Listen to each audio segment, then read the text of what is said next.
미국 증시 4월도 인정한 인플레 불안, 나스닥 0.64% 하락 마감. 미국의 3대 국제지수가 등반 하락했습니다. 주가를 밀어올리던 트럼프 트레이드에 힘이 빠진 데다 제롬 파월 연방준비제도 의장이 금리 인하 속도 조절을 시사하면서 하방 압력이 강해졌습니다.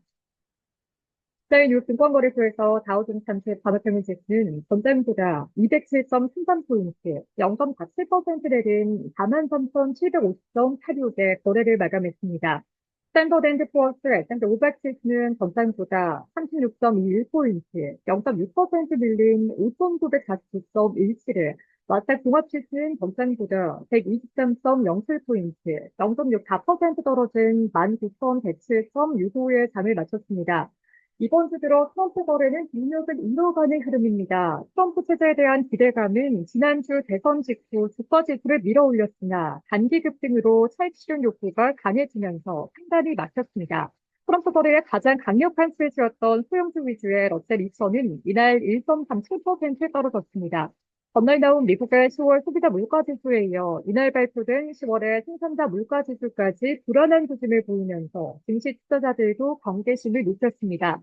10월 PPI 또한 전 품목 수치는 전월 대비 0.2% 상승하며 예상치에 부합했으나 9월 수치 0.1%와 비교하면 가팔라졌습니다. 근원 PPI도 전월 대비 0.3% 올라 9월 수치였던 0.1%를 웃돌았습니다. 앞서 발표된 10월의 CPI도 예상치에 부합했으나 둔화 흐름은 정체됐다는 점에 월가는 주목했습니다. 트럼프 체제까지 들어서면 인플레 반등 우려가 커지는 만큼 연준은 금리 인하 속도를 늦추어야 한다는 목소리가 커진 배경입니다.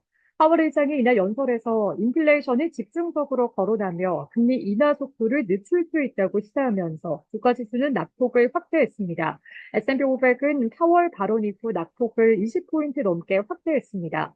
파월은 댈러스 연방준비은행이 후원한 초청 강연회에서 인플레이션이 지속 조짐을 보이는 가운데 연준 인사들은 물가 흐름이 어디로 향할지 모르는 상태라며 앞으로 10개월간 기준금리를 천천히 신중하게 내려야 할 가능성이 높다라고 밝혔습니다. 그는 미국 경제는 우리가 금리 인하를 서둘러야 한다는 그 어떤 신호도 보내지 않고 있다며 미국 경제가 강한 만큼 금리 인하를 서두를 필요가 없다고 강조했습니다. 연준이 9월에 기준금리 인하를 시작한 이후 파월은 공개 발언에서 고용에 초점을 맞췄습니다. 이날 파월이 물가 안정에 방점을 둔 것은 기준금리 인하 속도를 늦추겠다는 뜻이라고 시장은 해석했습니다. 시카고 상품거래소 페드워치에 따르면 연방기금 금리 선물 시장도 4월 발언 직후 12월 기준금리가 동결될 확률을 41%까지 높인 뒤 30% 중반으로 소폭 낮췄습니다. 전날 장 마감 무렵에 17.5%와 비교하면 크게 뛴 것입니다.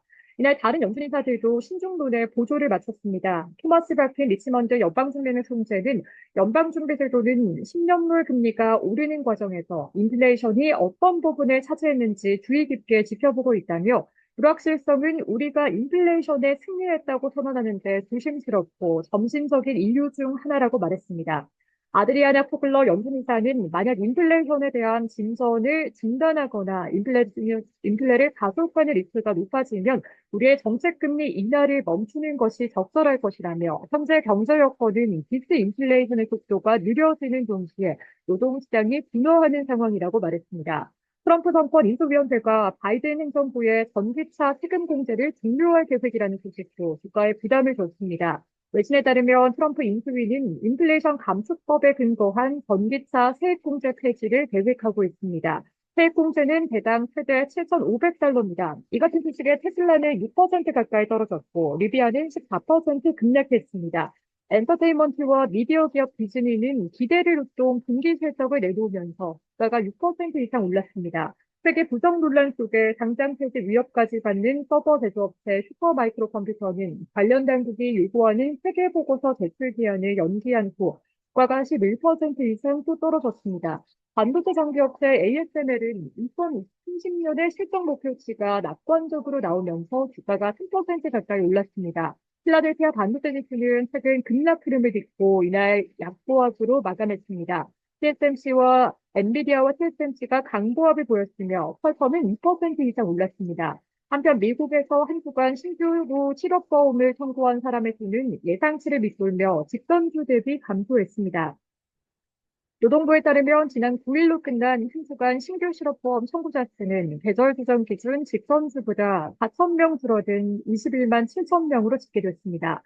업종별로 보면 에너지와 기술을 제외한 모든 업종이 하락했습니다. 이미 소비재와 의료, 산업은 1% 넘게 하락했으며 부동산도 1% 가까이 떨어졌습니다.